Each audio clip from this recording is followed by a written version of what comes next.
On Tuesday evenings at the Manchester Community Library, a special class is held, one that teaches English to those who don't speak it as a first language. And while that may seem at first like a relatively small number of people in this part of Vermont, there are more people whose primary language is something other than English than many might expect. The classes began earlier in October and right away attracted a sizable number of students, of varying ages and with varying English language skills. Right now there are about 22 students, divided into two groups, one of relative beginners and another one with more advanced skills. Most of them are Spanish speakers, but there's also one Ukrainian and one person from Afghanistan. Andrea Thulin helped get the classes up and running and teaches the beginner group. Avergonzado. Oh. Yes. I am ashamed. I am ashamed.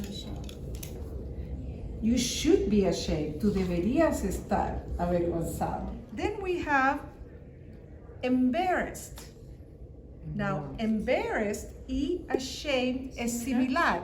Es casi lo mismo, estoy avergonzado, es lo mismo. Es practically the same. Sin esperanza. Sin esperanza. Sin esperanza. I am never going to learn English. Yo no voy a aprender nunca inglés. I am hopeless. Yeah. Desesperanzado. Oh. Pero miren, I am going to learn English. I am hopeful. Tengo esperanza. Esperanza de aprender. Yeah.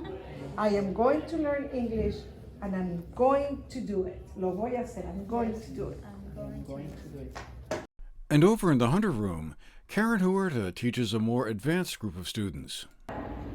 5 minutes of English writing. It doesn't have to be perfect. It doesn't have to be spelled correctly.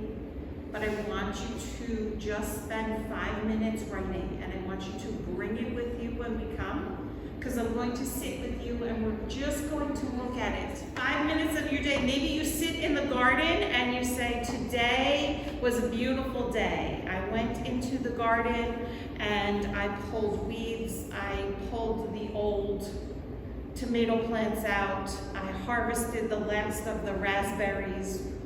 Anything, 5 minutes of your day. Today on the Andrea Thulin has taught Spanish and currently works for the Supervisory Union as a multilingual liaison, someone to help students at MEMS who are foreign language speakers navigate the sometimes confusing ways of a culture much different from the one they are familiar with.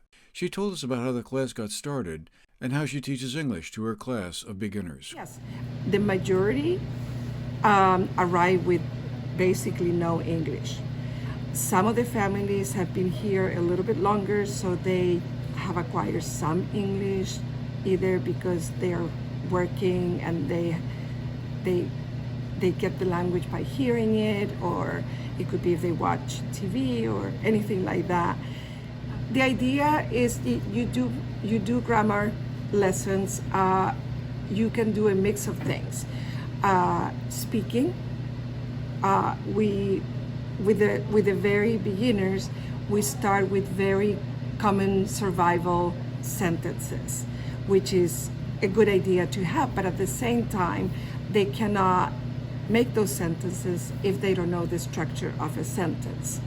So the same way that I would teach Spanish, I would start with verbs that are very basic. So usually, for example, you start with the verb to be, and you give them easy sentences and you model for them. It would be like, I am tall, I am short, I am from Chile, and we start using that. You teach them the pronouns, so you can point, you can say I, you, and then we point he, she, we, they, and then we start making sentences with those. So it depends on the verb that you're using, then you come up with the vocabulary as well. The other idea is to read out loud, because pronunciation is one of the hardest things for them. As you can see, after 30 years, I still have an accent, so. The class meets every Tuesday evening beginning at 5:30 p.m. There's no formal registration process, and several of the students found out about it by word of mouth. The students, some of whom hold down jobs in the area, are all very focused and eager to learn English as quickly as they can to help speed their integration into their new home. For the GNAT-TV News Project, I'm Andrew McKeever.